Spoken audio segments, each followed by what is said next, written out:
Here are the things we need to avoid: caffeine, refined carbohydrates, alcohol, and processed foods. Caffeine, we know that caffeine is a diuretic. We know it expels oxygen, expels water from the body. We also know that it's used as a weight loss product.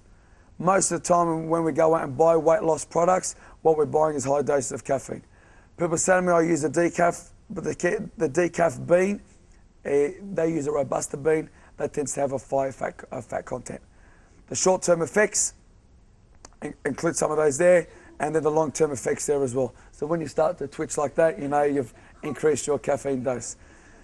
Keep in mind, guys, the long-term effects are really for those people that have more than 5 cups per day. And when I'm talking about 5 cups, I'm talking about 5 standard servings. So if you have a 2 or 3 spoons per cup, that's equivalent to 3 servings per day. The next one is the refined carbohydrates. They're high GI, we know that that's bad. They're basically empty calories. They increase the blood sugar levels really, really quickly. There's a spike and then a major dip. And they're normally found in packets and cans in the center aisles at the shop. Now close your eyes and think about all the things that you find in the center aisles. They're all the bad things. They're also the things that you open up your cupboard and they're already brightly coloured and crisp and you normally put at the top shelf so your kids don't have them.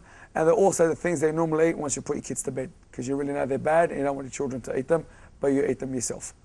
You know, all the parents are smiling right now because you know how true that is. The next one is alcohol. We know that's a social drug. We know it's a depressant. We know that there's a link between alcohol and cancer. We also know that only having 1 drink per day will increase your risk by 7 to 11%, but increasing your risk up to 40% between 2 to 5 drinks. Very strong link between alcohol and cancer. Loads of empty calories. The next one, the alcohol guidelines are very, very simple. 2 alcohol-free days per week, no more than 2 standard drinks per night. We also know that 4 drinks is equivalent to a binge drink. 4 standard drinks. A standard drink is 30 mils of, say, a spirit. A standard beer is about 1.4 standard drinks. A glass of wine is about 100 to 120 mils.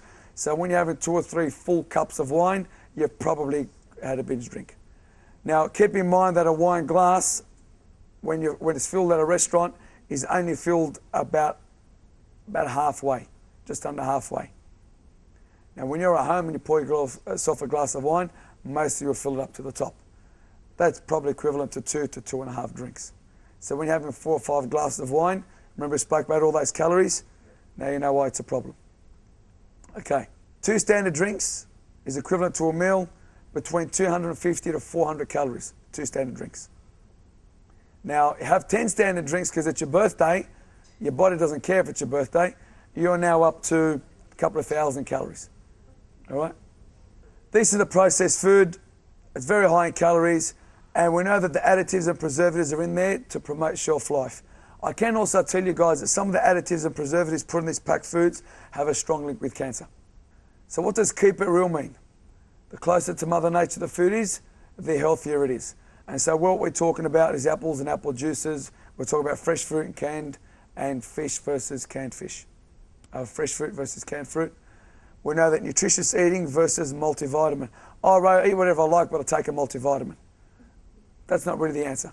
If you can eat healthy, that's great. Taking a vitamin because you're not eating healthy isn't really a healthy way to live. Mother Nature should make up 80% and the crap food should make up 20%.